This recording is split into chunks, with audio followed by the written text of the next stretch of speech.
Welcome. Thanks for joining us. Nice to see many familiar faces and names.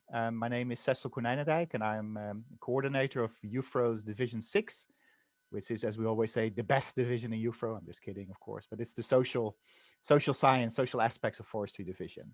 And one of the new things we've done in this challenging time of global pandemic is to maybe make something out of the challenge and set up this new webinar series. So we had a really interesting webinar a few months back on COVID, as you remember, COVID and the use of green spaces. So COVID will also feature today, but in a different perspective. So we're going to hear from four excellent panelists on how it is to be a forest scientist, a forest academic, or somebody looking at forests as an academic, doesn't have to be a forestry professional, during a global pandemic. So what have been the challenges? What have been the opportunities? Are there maybe some advices to be transferred to some of the colleagues? And how have we tried to balance these challenging work times with things like life and trying to also recreate and find some peace and quiet sometimes? So we will do so that we have short introductions from the four panelists. And after that, I will have a few questions for them. And then I will also invite all of you to post your questions or comments in the chat. So there will be an opportunity to raise issues or maybe also share some of your experiences.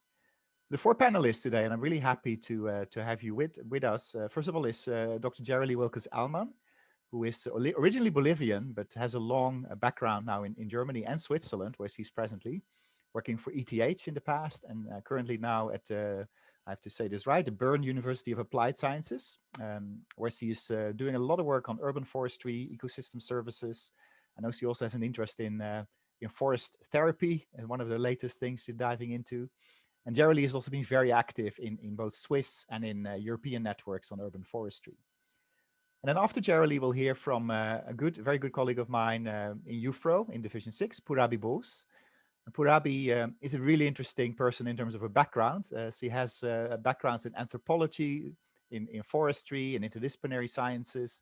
She combines her research and academic work with multimedia work. She does filmmaking, she does a lot of writing, and she works very much with indigenous communities, with gender issues in forestry. And I know she's working hard right now on a book as well, covering some of these topics across the world. So Purabi, thanks so much for joining us from Goa, India. And then I have the pleasure to, thank you, to introduce also my colleague from UBC, University of British Columbia, Sophie Nitoslavsky, who is currently based in Ottawa, Canada. And Sophie is doing her doctoral studies on issues of smart urban forestry and how to integrate technology in urban forestry, as well as to look at densifying cities and the role of urban forests. And Sophie is also very active in different networks in Canada, as well as internationally. She's, for example, on the Science and Research Council, or committee, I should say, of the International Society of Arboriculture. So Sophie, thanks for joining us. I know it's early morning for you, so really appreciate you here. And then last but not least, in this strong female lineup, we also have one gentleman, Nick De Chio, who is based in Brussels. And I should also say this correct. You're at the Cosmopolis Center for Urban Research of the Vrije Universiteit Brussels. At least I can say that, being Dutch. And Nick has been doing some really interesting work related to what he describes urban socio-ecological good and bad, and the nexus between science, state, and civil society, which sounds very fascinating.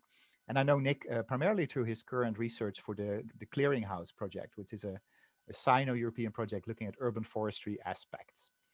So what will happen is that I'll invite all of the panelists to give a very brief perspective of their life and work as a forest scientist during the pandemic. And then after that, we'll engage in a discussion. So Jerry, can I pass the floor to you first, please? Thank you very much, Cecil, for this nice introduction and also for inviting me to participate in this panel. So I'm working, as Cecil said, I'm working at the Bern University of Applied Science, more precisely at the School of Agriculture, Forest and Food Science, HAFL, which is based close to Bern. And there I am a research associate, and I am responsible for teaching at the bachelor level. So for example, I'm teaching urban forestry and also communication in the forest sector. And I'm doing a lot of research also in this domain, mainly related to ecosystem services. For example, the recreation function of forest and the role it plays in Switzerland, and also related to the role in the sense of as a recreation area in times of pandemics. So when the pandemic started, I was asked to express myself how it was my perspective during the pandemic. So when the pandemic started, I started this new job. So I after a couple of weeks of being working at the University of Applied Science, I had to go to do home office. So it was, so by that, when I started to work, so just for you to see how I work, I had to commute 1 hour and 3/4 because I live in the city of Zurich and I work in the city of Bern. So it was a lot of commuting. So that was the positive side for me of the pandemic. So I could stay at home. I didn't have to commute. So I had more time to do other things. However, when the pandemic started, I had the feeling that I started to have more intensively meetings, like one after the other.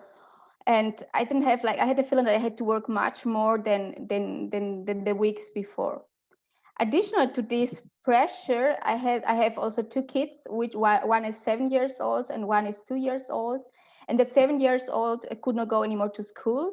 And my little daughter could continue going to nursery. So that was the lucky thing of it as well, because otherwise I think the things would have been looked differently.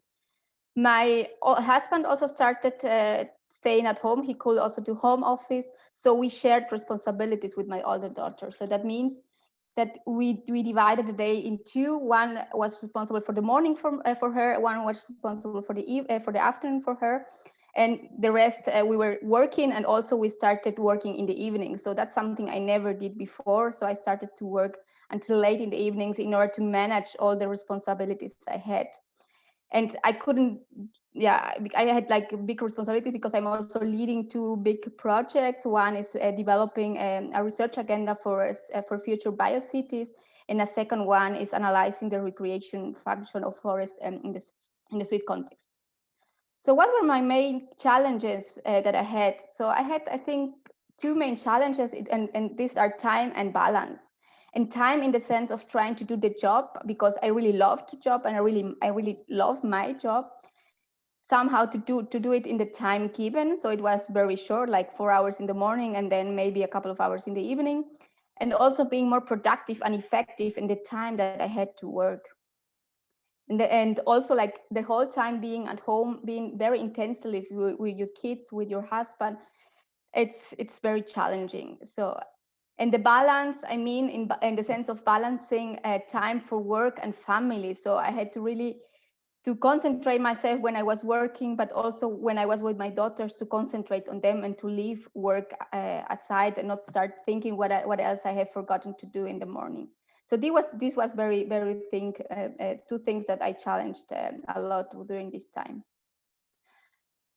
However, the opportunities that I see is that I really enjoyed also having somehow more time with my family, experiencing my daughter every day, because normally she goes to nursery or to school and then to another place to take care of her.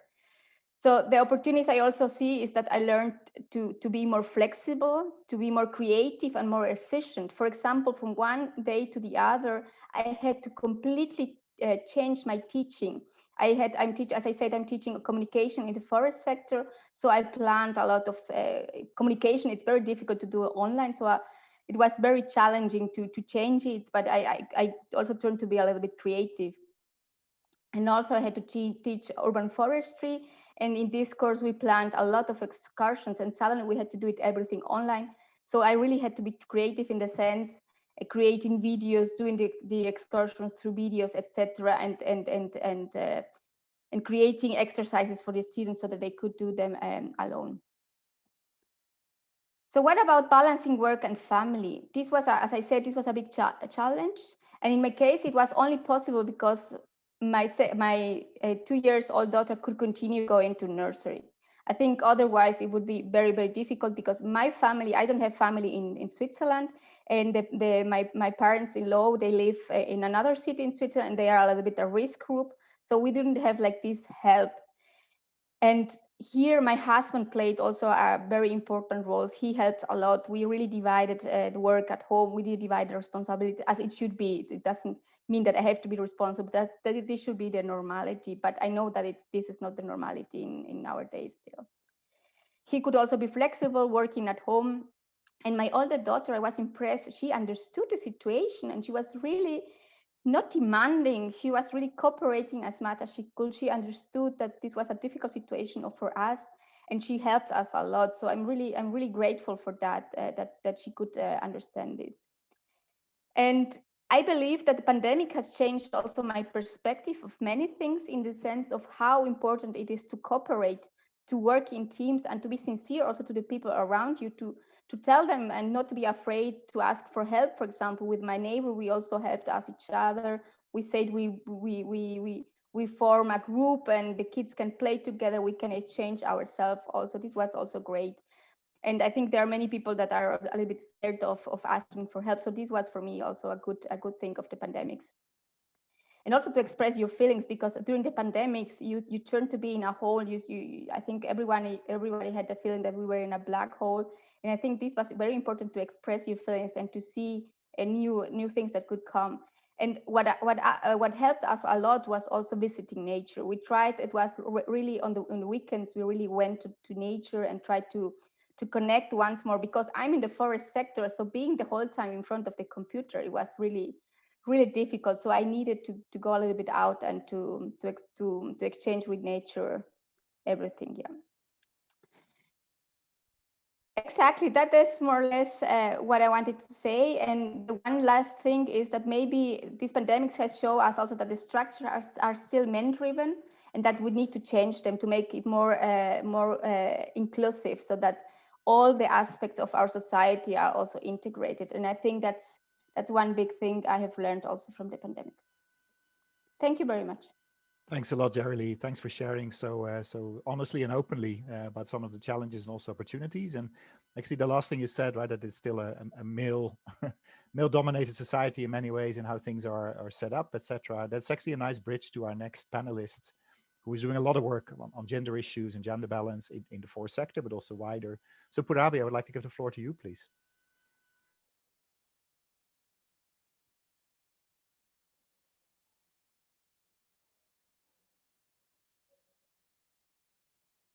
Hi, good afternoon from here. I'm Purobi, and as Cecile has very nicely introduced me, I'm not going to talk now about introducing myself, but yes, I'm right now in India, and I have been working with indigenous communities, mainly in the tropical countries.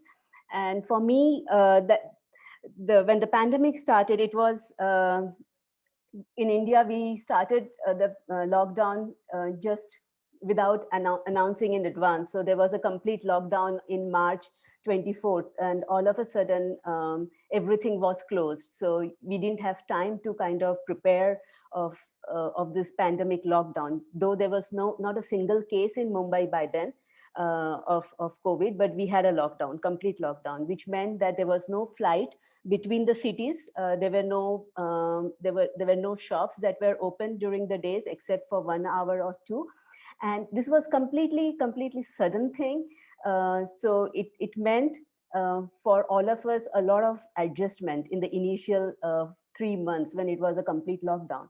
It also meant that there was a lot of policing, which meant you can't really step out of the house unless it was a proper emergency with authorized letter that you can walk out, not even for walking in the evening.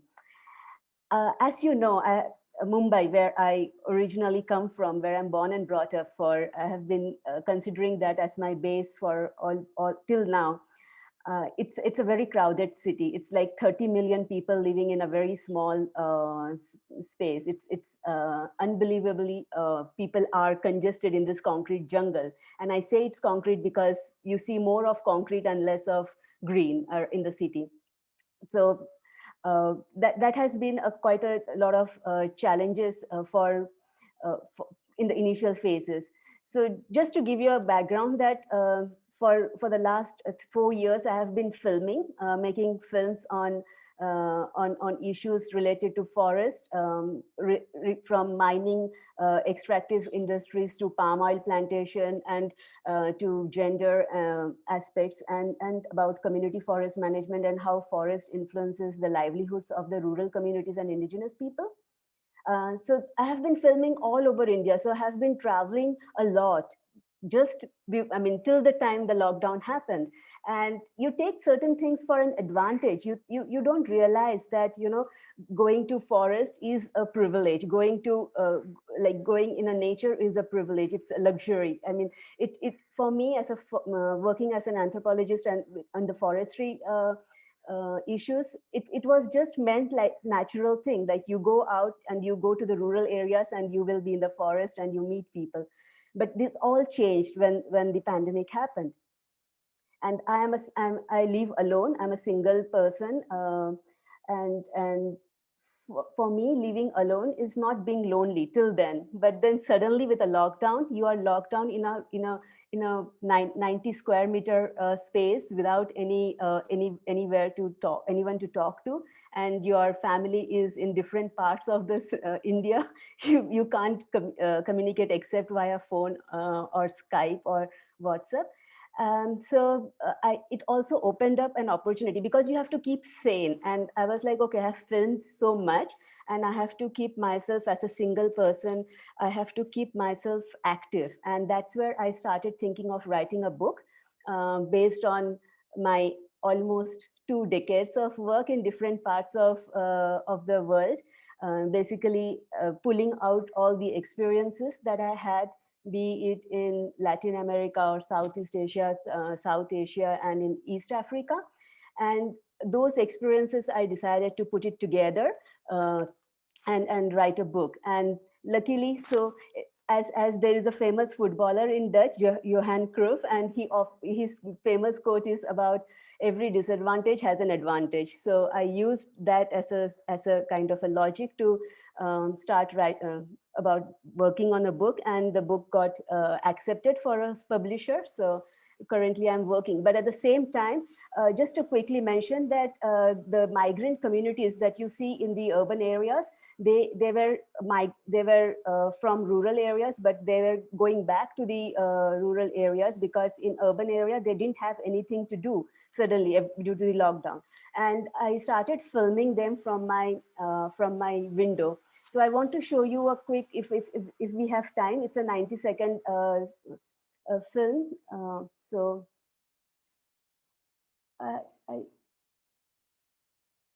I don't see sound. No, I think what you might have to do, Parabi, is to stop sharing and then to share again. Yeah, exactly. Okay. And I'll try again to share, and then there should be a little thing that says sound activated, I think. Share sound, yeah. And then you can start up the video.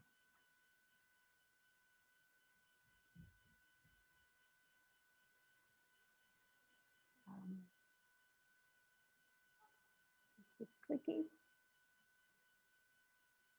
Okay. Can you see this, YouTube? Not yet. So I think you probably have to share it. Might try to share it again. Maybe sometimes you have to open the film and then share it. Sil is the flat stone with I can hear the sound. Yeah. So how does it work then? Or share your full screen and then it's easier. Yeah.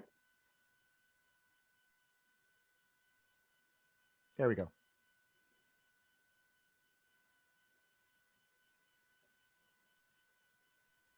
Yeah, now we can see it. Can you see it? Yeah. Surface.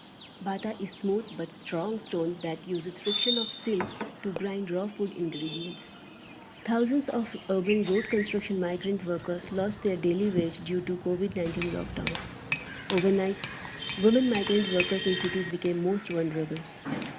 These two women took up the age-old art of making sil bata using the leftover stones meant for road construction. A single cell bata will fetch maximum $50. It is their only source of earning to buy food for their families in this lockdown. The two women continue to craft stone to make sil bata, oblivious to the garbage van announcement. Announcement is about COVID-19 advising people to wear clean masks, regularly wash hands with soap, and to maintain social distance. India's COVID-19 phone call actually says we need physical, not social distance. Social distancing already exists in this world. Paradox is that these women are facing COVID-19 related vulnerabilities while producing sil bata, which is the best clean green energy kitchen equipment. Women's inequity is not just about number counts of men versus women, but also between women of different color, class, or citizenship. The question is, will migrant women workers' life continue to grind like Silbata?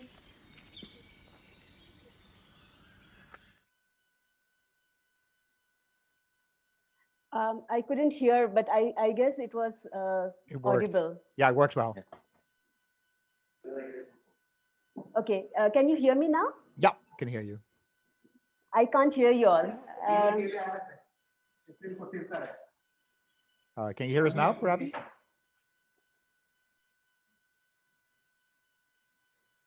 Okay, we could hear you, but something went wrong with the sound.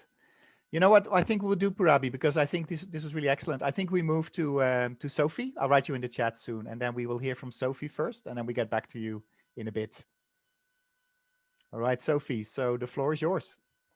Sorry, I can't hear you, but I'll just, okay. Can I continue with my last few slides? Okay, sure, go ahead. 2 slides. Okay, so in December, I decided to move from Bombay to Goa, and right now I am in Goa. And I think as Cecil's work talks about 3 trees, 30 canopies, 30% of canopy and 300 meters to park, it really fits to this entire pandemic situation in India, because in urban forest is something that has been neglected for a long time. In Goa, it's the first time that I started going out after almost 10 months of being indoor. Though Goa continues to be in the lockdown, but going out in the nature is very easy. You just take a bicycle, you jump into a ferry, and you cross the island, and you are in very nice remote bird reserve or in a very wildlife nature-based environment. So it has been a very enriching. And of course, I can't say I cannot talk about well-being without talking about my cat, who has been very good company, and being alone, having a pet has been a very good thing in terms of how you manage. So yeah. Thanks a lot, Thank you Purabi. so much. Yeah, thank you. Sorry you can't hear us, but this was excellent. We could hear you well. So yeah, let's so we heard already the idea of company in some ways, right? So cat, that was really interesting. And I know, Sophie, one of the things you did as well, right, during the lockdown, when the lockdown started hitting, is actually you decided to be closer to your family, basically. So can you say a little bit more about your experience during the pandemic? Yeah, definitely. And Parabi, I totally understand. I'm living with 2 cats right now, and they're wonderful company during the pandemic. So here, I'll just quickly share my screen, and we can start chatting about my experiences. So yeah, so I'm based in Canada. I'm a PhD student in urban forestry at the University of British Columbia, as Cecil said. And the lockdown, or it kind of hit pretty quickly in Canada. In a matter of days, it was decided that the university would close in person, and I had to decide whether I would stay in Vancouver on my own or go back east to Ontario to be closer with my family. And so I decided very last minute to just catch a plane home to Ontario and start part of my degree working remotely, which I think a lot of students decided to do, because we didn't know how long it would take. We didn't know when the university would reopen. And that brings me to one of the main challenges that I think a lot of forestry graduate students and undergraduate students and early career researchers dealt with, is this idea of uncertainty. It was really unclear what the timeline would look like in terms of, getting back to some sense of normalcy. And I still think that there's a little bit of uncertainty here, especially with the Delta variant, which seems to be surging across a lot of communities right now. And so that's quite challenging when it comes to trying to, get through your deliverables and the requirements of your program.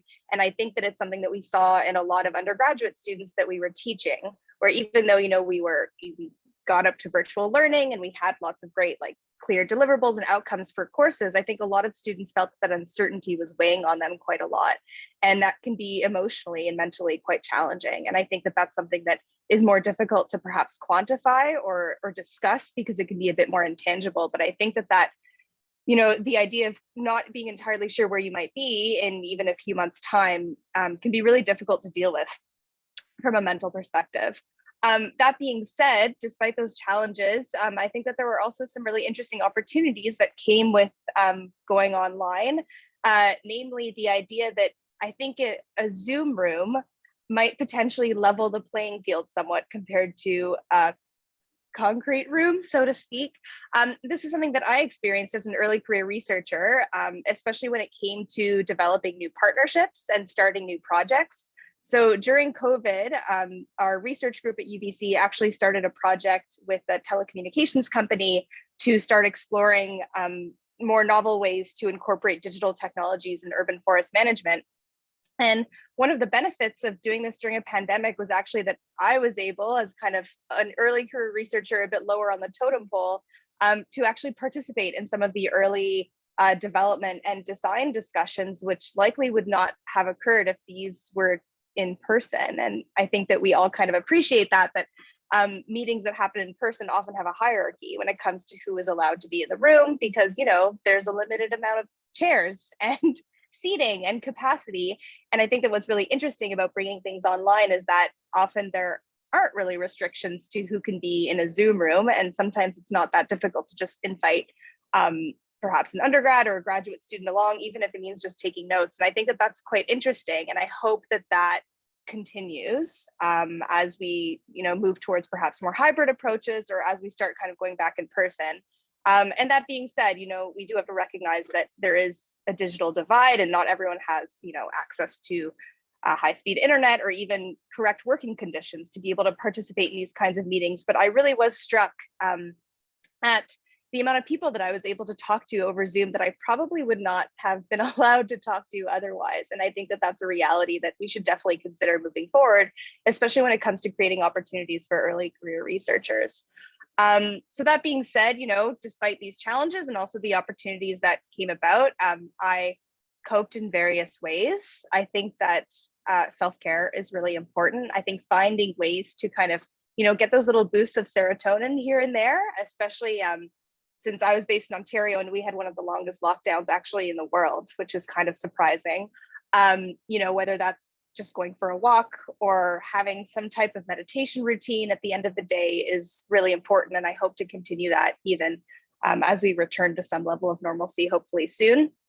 I also tried to take advantage and do some skills building. So, you know, build some skills that I might not have otherwise. I took advantage and actually got my drone license, which was really exciting. And that was fun because we could do that outside, safely, socially distanced. And that was kind of exciting because it fed into one of the projects that we started working on UBC campus. And I also tried to, and I know that this is tough because we had so many Zoom meetings going on, but I tried to create opportunities to have fun Zoom meetings. So whether that was catching up with colleagues over coffee or beer, and also just reaching out to folks who may just want to chat and kind of starting to build a virtual network, so to speak. Even though it kind of added a bit more Zoom time to my day, it was actually really nice to have meetings beyond just the typical project management research meetings. And I actually found that they really kind of helped me sometimes get through the day. Sometimes it was something to look forward to, even if it was just a coffee Zoom with friends. And I just want to end off here because as I was thinking about this webinar and what this meant for the future of forestry education and research, I started kind of categorizing this into these three maybe lessons or things to look forward to as we start to think about what it means to move forward from the pandemic and all of this. And so these are things that I'm really excited about. The first one being that I think that COVID has really emphasized a lot of pre-existing issues, and Darely and Purabi have really talked about this, but ideas of equity and how it seems that COVID has emphasized inequities, especially when it comes to, you know, gender and race and class. And I think that this will really shape future research agendas in forestry, which I think is really, really exciting. And I think that COVID has perhaps accelerated, you know, interest in some of these social issues, which I think is actually a positive thing, despite all the hardships that COVID has also brought. I also think that even though we will return to some level of normalcy at some point, education, research, and forest sciences, I think, has changed permanently. I think that's a reality. I think that there's more openness to the idea of virtual and remote learning. And I think that that brings out some really interesting opportunities for more novel and innovative approaches to forestry research and education, especially through the use of digital tech, which I think is really exciting at UBC. You know, there are some great profs who've started using, you know, 3D imagery to teach students remotely, and with hopefully better broadband connections, that could be a possibility for global teaching. And I think that there is a possibility for the democratization of forestry research and education as well, which is really exciting. And finally, this kind of reflects some of the challenges that I dealt with. It was a bit difficult as kind of a younger early career researcher without kids to justify having lower levels of productivity at times during the pandemic. It can be difficult to kind of tell yourself, like, I'm having a hard time too, even though I don't have kids and all these responsibilities. It was kind of hard to grapple with that. So I think that there's an opportunity here for rethinking what productivity and what success really looks like as an academic and as an early career researcher. I think that if we can start moving away from these really like quantifiable, tangible, like how many papers have you published and like, has your impact factor gone up in the last year? I think that there's an opportunity here to look at kind of more holistic performance indicators for success and what productivity in academia really looks like. So for example, how well are your students doing? Are you checking up on them? And what does good mental health look like in times of crisis during an academic career? So I think that's also a really exciting opportunity. And I'll end there for now, but I'm looking forward to the discussion afterwards. Thanks a lot, Sophie. There's some really great points you raised there, I think, in terms of, for example, putting a lot of pressure on oneself often, putting those standards very high, and then also having to be kind and adjusting to the situation, I think is really key point. Carol mentioned in the chat that she really recognizes your point about the Zoom meetings being maybe a more equal playing field. She says at Cornell that there is a custom that, at least at anthropology, that professors sit at the table and the students sit around them and towards the wall, I guess. So you create this kind of physical separation and physical power imbalance. So in that sense, of course, Zoom, we're all on the same gallery view in usual, unless you're pinned, of course, then at least you have a little bit of an advantage. But it's interesting that there is some democratization taking place, I think, in that sense. Great. So let's move on to Nick then to give his perspective on the pandemic and his work as a scientist looking at forests.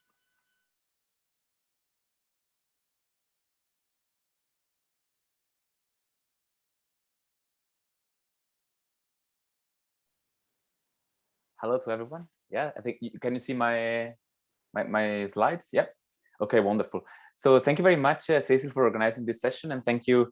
And you already introduced me, and so I don't need to say much more. So I'll go straight to the to the point and to describing what happened, what I did, what I'm doing, and what are the things that I'll that trigger some reflection that I will keep reflecting on. So about like last March, what happened in Belgium is that schools closed down, all of them except the school where my wife teaches, which moved online. And so this meant that I ended up with much more time taking care of my son, not full time, because I managed to arrange something with my wife and other people, but like much more time taking care of my son. And so all the computer work was much more problematic. My son was 3 years old, and so I didn't want him see me just on this side and while working on the computer. And at the same time, so my schedule changed, and at the same time also I'm an urbanist. And so the all what I study is how cities are good to bring together people for like social contact, professional contact, and so on. And all of a sudden, this was a dystopic, like cities were a dystopic landscape. We couldn't touch, like we couldn't see each other anymore. And so I, on the top of all the worries and that everybody shared, I also had like a more like philosophical concern about seeing everything collapsing in a way. So much less concentration to do any kind of work. At the same time, I was lucky because I had a contract and quite comfortable contract. I had to postpone a bit the defense of my PhD, but at the end of the month, the salary would come in, regardless of the amount of hours I would spend on my computer. So this is a privilege I have to recognize. So among other things, what I started to do, and you see here on like the various pictures. Okay, so I spent time with my son, and then the first thing I started to do is start learning using a sewing machine I had at home, and I figured, okay, this is let's learn and we'll see. And so I started to sew masks for I live in a very in a building with a lot of older people, and so I was trying, okay, let's try to do some masks. I tried and to make customs for carnival customs for my son. That was also like an interesting thing. But then, you know, this last, I learned a lot. I didn't achieve very high peaks of performance, let's say, but it was a bit a way to distract. But then I figured, okay, I'm a scientist, I'm a researcher. What can I do really to make sense of what is happening around? I was not like, I was hearing this discourse about productivity. Let's be productive and so on. No, for me was what can I do to help making sense of what is happening? And we have, as a researcher, I have the resources and the colleagues to try to contribute to make sense to it. And so through the Clearinghouse project, we launched a blog with collecting stories about green spaces and COVID-19 pandemics, and then and as well as a survey, 2 surveys actually. One really like a European surveys on people's attitude toward the green spaces during the pandemics, and then another one is about they closed the park here in Brussels. That was, so it was like a park crossed by highway, and during the pandemic they closed it and they open it again, and so on. And so I did some research to try to understand why and why not they should keep it open. So this was what I did as a scientist. But then as a third kind of activity, so in my exploration of Brussels green spaces via my work, so GIS and so on, I discovered that just a few hundred meters from my house there was a park, and then I went to see that park, and the park was closed and abandoned and locked down. And so I started to you know, to talk to the commune and to the deputy mayor. Why don't you open it, and why don't you open it? And so the pandemic was the occasion to tell her, look, it's really time to open it. And then we, like, she finally approved and accepted me and a group of friends and neighbors and so on to enter the park, clean it up from garbage, cut through the jungle. This is a picture before the work, and then we managed to create some nice space. And so this was a good opportunity to really recreate social bonds at the level of the neighborhood, because this is a rather small park really for the neighborhood, and also to open up and increase the provision of green spaces in a summer, because by the time of we were toward the summer, in the summer where a lot of people would stay at home, and so they would need some new things to see. Okay, so this is what I did more or less. And then in the next slide, I want to share the kind of things I learned, and I will keep reflecting on. I don't want to, I mean, these are not like revolutionary thoughts or completely innovative thoughts, but it's a bit what I felt. So first thing is scientist responsibilities and the 3 missions of academia. What I mean by that, so like the 3 missions of academia are research, education, and service to society. And I felt that during the last 18 months, I felt even more that scientists have privileges, a lot of privileges, and these privileges should be recognized, but also should be used to really do, like, to fulfill the missions of university, of academia. And so research, I think research is important, because at the end of the day, as much as I loved sewing with the sewing machine, we have the talent and the resource to do research. So we need to help making sense of what is happening, to really like put words and understand what is happening. Then the second is education, and this I have to share a bit of personal failure. What I consider a personal failure is that in the pictures before, you don't see any picture with students. And this is because, yeah, in the last 18 months, I kept following the students that are doing the thesis with me, the master thesis with me. But I have to say that, I should have, or we should have, as a community of researchers, do more in terms of engaging students. And when Sophie speaks about the challenges she faced, okay, the students I'm talking about are probably a bit younger and like in a different situation, but still, I think students face very important challenges, and I think we as researchers, as professors or like teachers, we have an important role even in the next phase, really to take care of them. The role of care is very important, and we need to and I really thought about, okay, it's really, we need to find new ways to engage in this mission of education. And then service to society is also important. I'm not saying that everybody should write blog and vulgarizing material, but I think it's important. I think we need to be open to really put ourselves at the service of society in many different ways, including, I think, putting our hands in the mud and try to change urban green spaces around ourselves. And then my conclusion has to do with the boundaries between home and work. And actually, what I came to realize is something is not a difficult balance, but what happened to me at least is that the two things merged completely. On one hand, I stopped going to the office.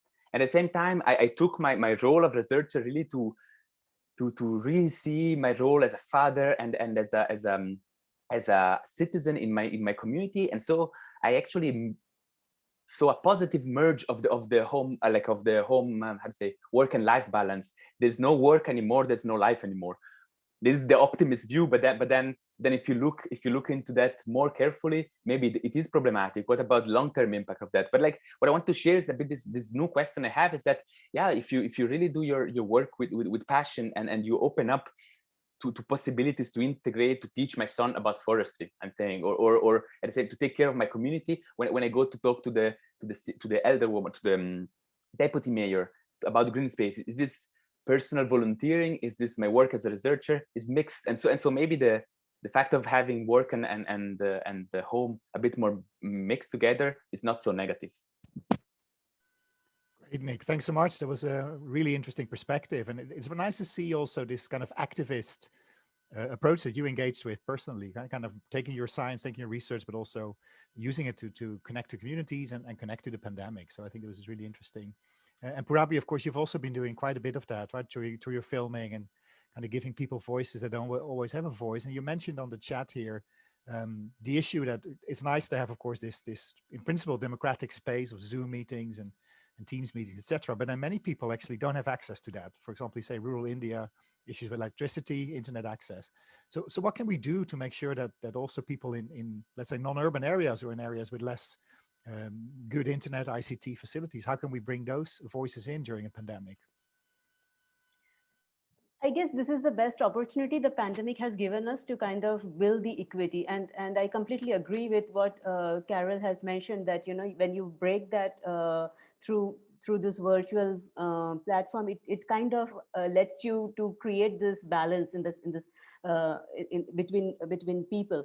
I suppose the most important part is exactly where this urban communities came running, just like me. I came running from Mumbai. I relocated myself from Mumbai to Goa only because even my brother and nephew and sister-in-law, they all came here from Delhi. So we all now are in Goa. And it's the idea is that urban communities provide so much of it, and we need to recognize that. It's not just about payment or about economic aspect, but this entire aspect of how nature can benefit us emotionally, psychologically, and to be in connection with our environment is something that I suppose there is no direct answer to how we can create that. But as long as we urban city dwellers recognize the significance of the nature based in rural areas, and the rural communities who have been protecting it, is something that requires to be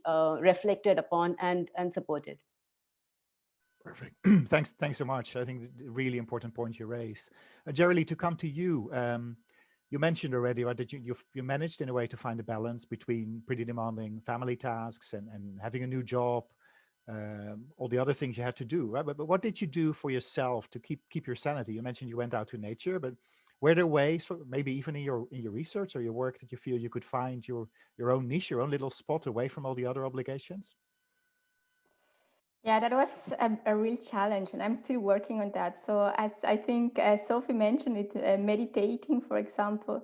So one thing I always do is before I sleep, I try to give my 5 minutes of meditation.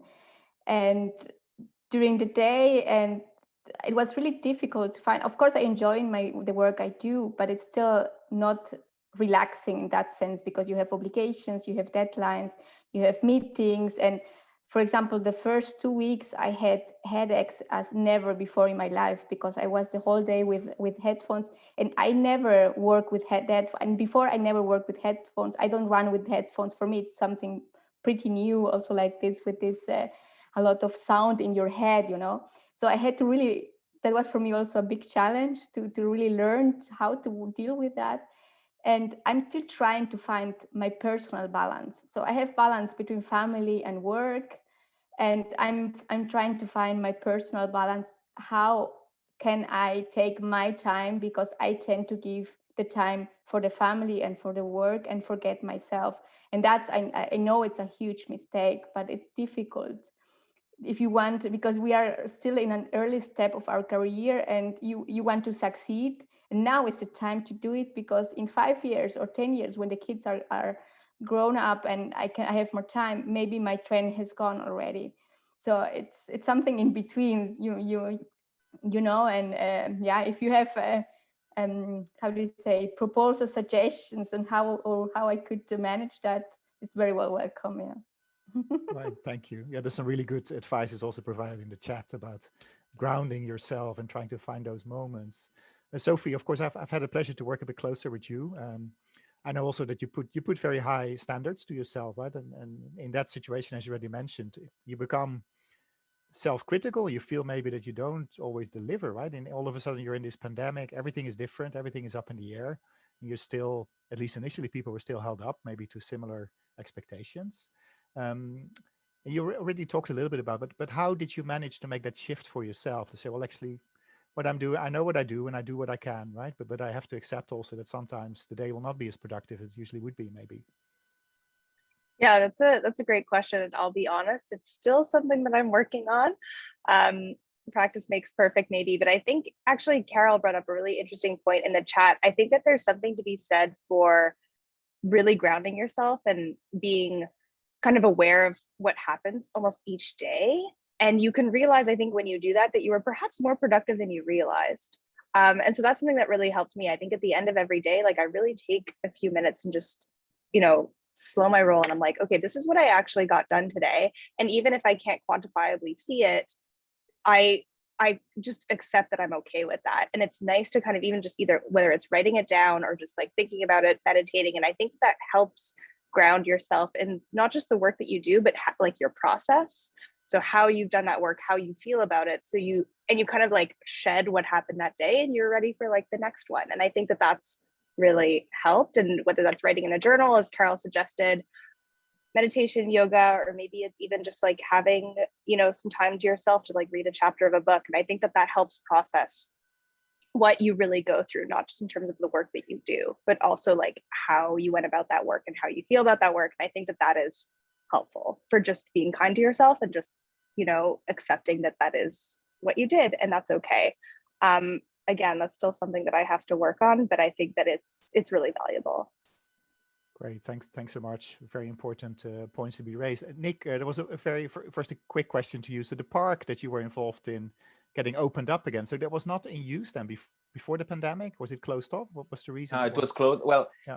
It's a park that was, because of ownership issues, it was like the city stopped maintaining it some 25 years ago. And then when the city stopped maintaining it, it became, a little jungle, but also it became used as for illegal garbage dumping and so on. And more recently, it was used by a population, which I don't mind personally, but the commune did. And it's the kind of people maybe from the construction work going on Sunday morning to have their beer there. And then, I mean, they also need parks for that. So it's, I'm not saying, but what happened is that the commune then at some point, they really fenced it completely. And then it had been a couple of years, I think, that was really fenced. And you couldn't, I mean, you could probably jump in, but like it was really not available for the random person. And so, because it was unsafe at some point. And so what we did was really to go in to make it safe again and usable again. Right. Thanks a lot for that clarification. So you already mentioned, right, and I recognize this, that we, of course, we are among the lucky ones, or the privileged ones, I should say, people who have salaries and could still pretty much do what we wanted to do. So yeah, I'll give you the floor soon, probably as well.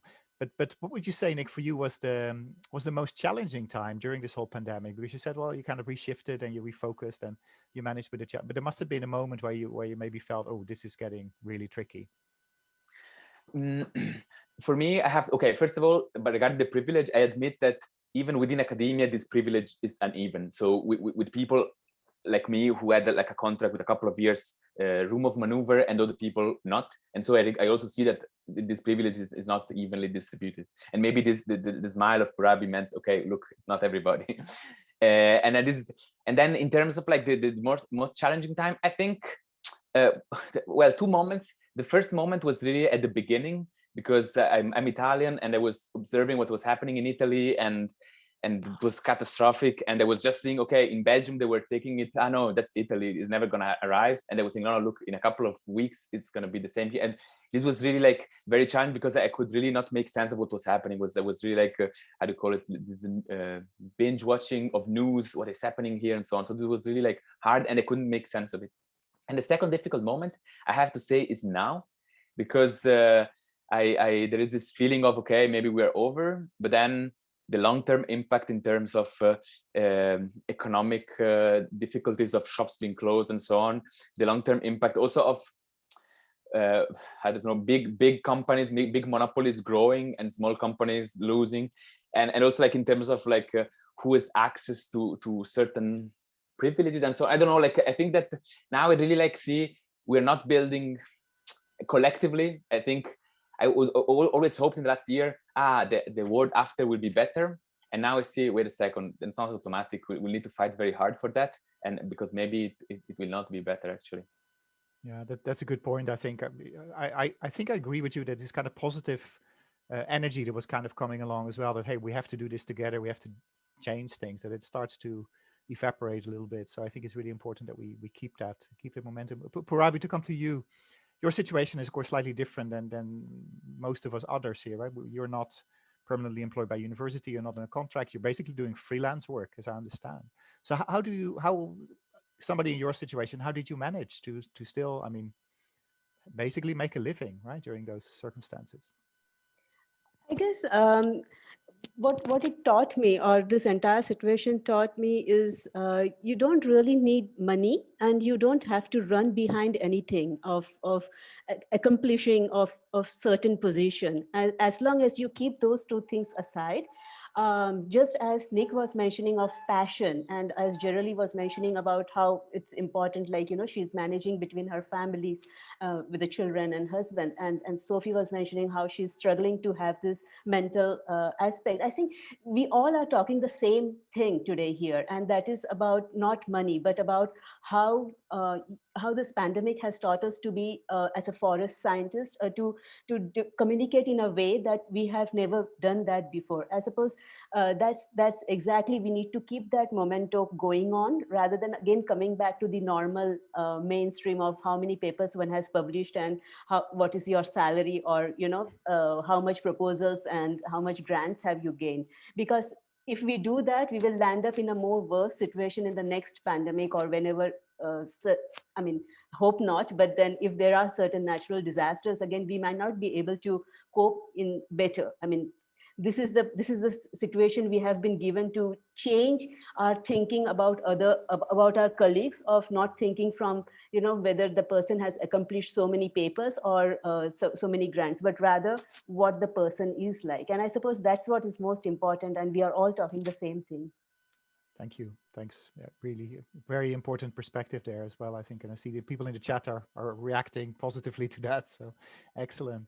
Sophie, one of the things I think that many people recognize is this kind of screen fatigue or Zoom fatigue, right? That we've all been on the screen all the time, and it is good in a way, but also I think for some people it's maybe a better platform than for others. You don't have the same kind of clues that you will get if you're in a room with people. Do you have any tips or tricks of how you've managed to navigate the landscape of Zoom? That's such a great question. One really simple tip, and I don't know if everyone will agree with me on this, but when I'm in a room with a lot of people and I know that I won't be talking a lot, I actually turn off my video. And I don't do this to be like rude or to be doing something else, but it's because our brains are not used to getting feedback from our own face when we're talking to people, because who, you know, hangs out with a mirror in front of their face, unless you're in a room with tons of mirrors around. But I think that our brains really struggles with that. We struggle with the feedback of our own face and our own body language when we're in a room with people. And so I find that fatigues me a lot. So in this context, if I'm a participant in a webinar, for example, or something like that, I tend to turn off my video, and that helps a lot. So where I can, I do that. I would highly recommend people try and do that. And if people think it's rude because of Zoom etiquette or whatever, you can preface that. And I think that there are studies out there that actually show that that feedback is not great.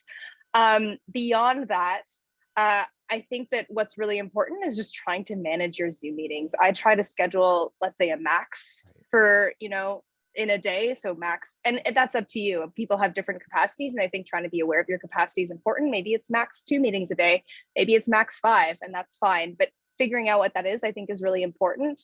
But then again, you know, when times are busy and you need to meet a lot, I also try and schedule them all, for example, in a couple of days so that I have free days of the week where I don't have any meetings. So I think everyone's a bit different in that respect. And it's a question of figuring out your capacity, but I would highly recommend people try and turn off their video where they can. That has helped me so much. That took me way too long to realize that. That's a great suggestion. And I also definitely recognize the thing of not planning your days full of Zoom meetings, right? Because it does eat your energy. Also, I think to have Zooms or have phone calls, right? Where you don't see each other. So you both should turn off your screen so you don't get that kind of immediate face-to-face feedback in a different way. So really good suggestions. I think the clock is ticking towards the end. I know, Jerry, you have to go soon. So I'm going to pose the last question to you first, so you can go to your students whenever you need to do that. But what's the first thing you're going to do after the pandemic is really officially over and we're all free to do exactly what we want? Oh, that's a big question. I think, I don't know, I think I'm already doing what I want to do. So it's nothing more that I need. I don't need to travel big. I don't need to go shopping big. I don't need to, I don't know. I'm really happy with what I have. And I think my wish will be that people try to get less, because I have the feeling that after the pandemics, most people would like to travel a lot, to do many things. So I would like that they think of nature and think a little bit more not consumed driven. That would be my wish more than what I would like to do. Yeah. Great suggestion. So in a case I have to go, thank you very much. I enjoyed very much participating in the Thanks panel. a lot, Jerry. Thanks for sharing your knowledge and experience. Yeah. How about you, Purabi? What would be the first thing you would do when we are out of this pandemic? Oh, you're muted, Purabi. I think it would be nice to work collaboratively and face-to-face. So I suppose I'm looking forward for that and really excited to hope to have it soon. Thank you. I recognize that feeling for sure. Yeah. How about you, Sophie? Yeah, that's such a great question. There's so many things I want to do. I'll be honest, one of the things that I miss the most are face-to-face conferences. And I have, hopefully, we'll see how it goes. I have a plan to go to a conference in Sweden in November. So that may be the first kind of slow return to normalcy that I deal with. And I'm really looking forward to finally seeing people in person. It's been too long. Yeah, and interesting. Carol made a really interesting reflection on that we almost have to kind of re-socialize. We have to get used to those face-to-face meetings as well. Yeah, I'm going to be really awkward. I know it. We all have to get used to it. We're not seeing the 2D, but we're seeing the 4D or the 3D at least. Right. How about you, Nick? What's the thing you are most looking forward to? Yeah, for me, it's to work or exchange, because it's not only work, but also with the friends and colleagues in person. Not only talk, but really like take a piece of paper or a map and draw it and exchange and show. When I see my student, show in the papers I corrected, show like in red, look what I did here. I could draw arrows and so on. So this is something really I look for, or planning together a research, but really not talking only, but really like not touching each other. It's not what I'm saying, but it's like really like a exchange more than through the mouth, but through also like all the body and all the rest. Yeah, the physicality of being in a room and around a piece of paper rather than on yet another Miro board session or so. I do recognize that. So that's great. Thanks so much to the four of you for so really generously and openly sharing your experiences and your personal stories, your challenges, but also the opportunities you've seen. And I think there's a lot of really interesting lessons to be learned. I'm really impressed by the things you've done, the activism, the changes you've made to your careers and the steps you've taken in the light of all these different challenges you've been facing in different ways. So thanks again. And thanks also everybody for joining us for this interesting webinar. I hope you enjoyed it as much as I did. We will definitely post a recording as well. So you're very much welcome to send it to people that you feel will benefit from this. And I think basically everybody will, because we all have our personal stories, but it's really good to hear that other colleagues, other people have faced often very similar challenges. So thanks again. And I wish you all a nice summer for those of you who are actually in the time zone where you have summer and summer break coming up. And we'll see each other again at one of the next webinars. Thanks, everybody. Bye-bye.